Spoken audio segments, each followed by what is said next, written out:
The Galactic Military Academy's training grounds stretched across the crimson plains of Sector 7, where 43 cadets from 17 different species stood in formation under 3 suns.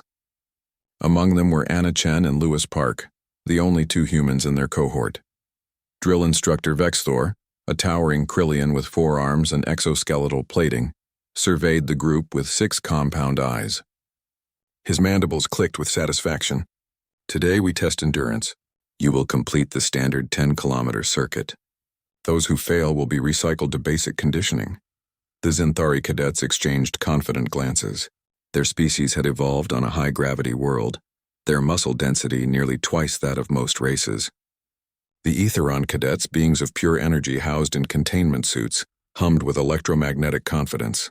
Even the diminutive Pixen, despite their size, possessed an efficient cardiovascular system that made them surprisingly resilient.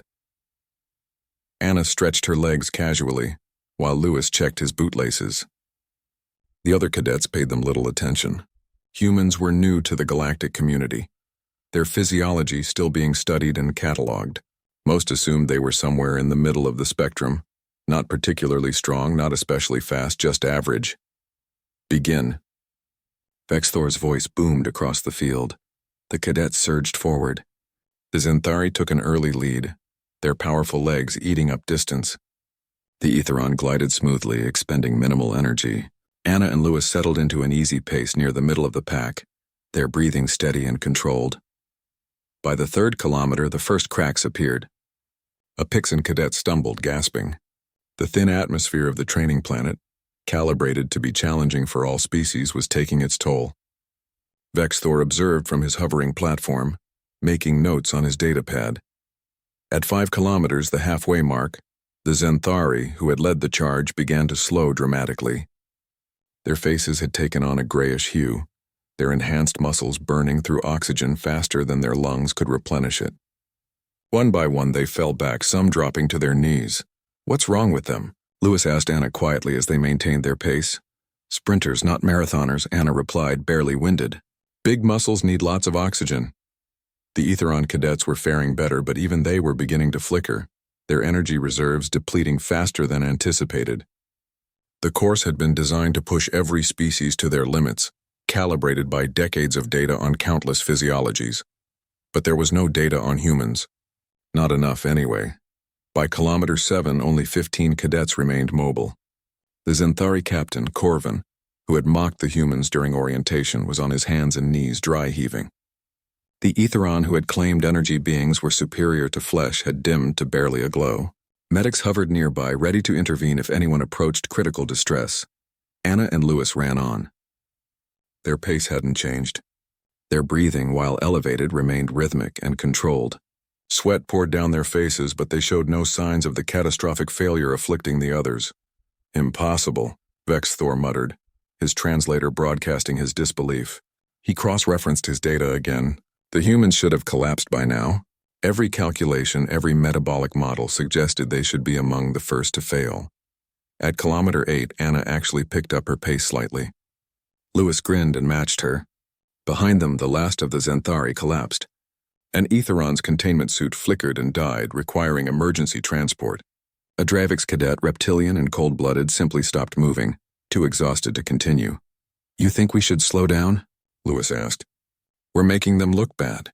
"We're not making them look bad," Anna replied. "We're just running.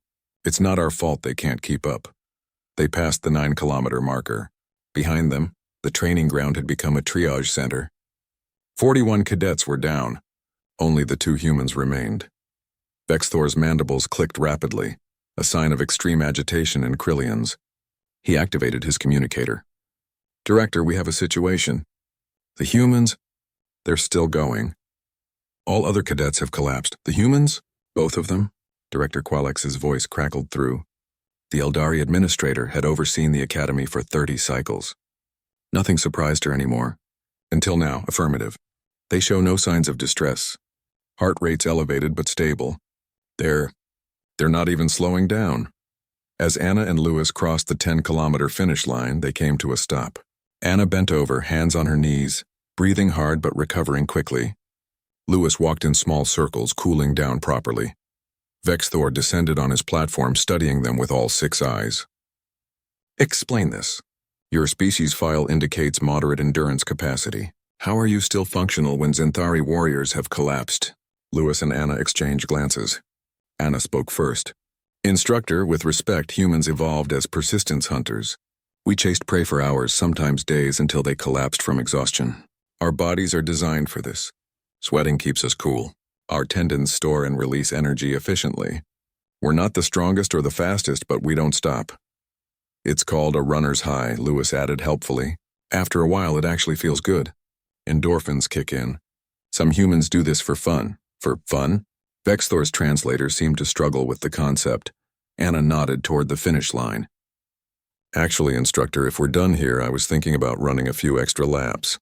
To really push myself. 10 kilometers is just a warm-up back home. Lewis stretched his quads. Yeah, I'm in. Race you? Vexthor's mandibles hung open. Behind him, medics were still reviving cadets. The pride of the Zenthari military lay groaning on stretchers. Atheron energy beings flickered weakly in their suits. And the humans, these strange, supposedly average creatures, wanted to run more. You want to run again? Voluntarily? Sure, Anna said with a shrug. What else are we going to do while we wait for everyone to recover? As the 2 humans took off for another lap, leaving a stunned instructor and 41 collapsed cadets behind them, Vexthor made a note in his report. Recommendation: revise human threat assessment. Significantly upward. These beings don't stop. Ever. On Earth, this was called a training exercise. In the Galactic Military Academy, it would become known as the day the humans ran. It was the first lesson the galaxy learned about humanity. They weren't the strongest, or the fastest, or the smartest, but they were relentless, and that, as it turned out, was far more terrifying. The end.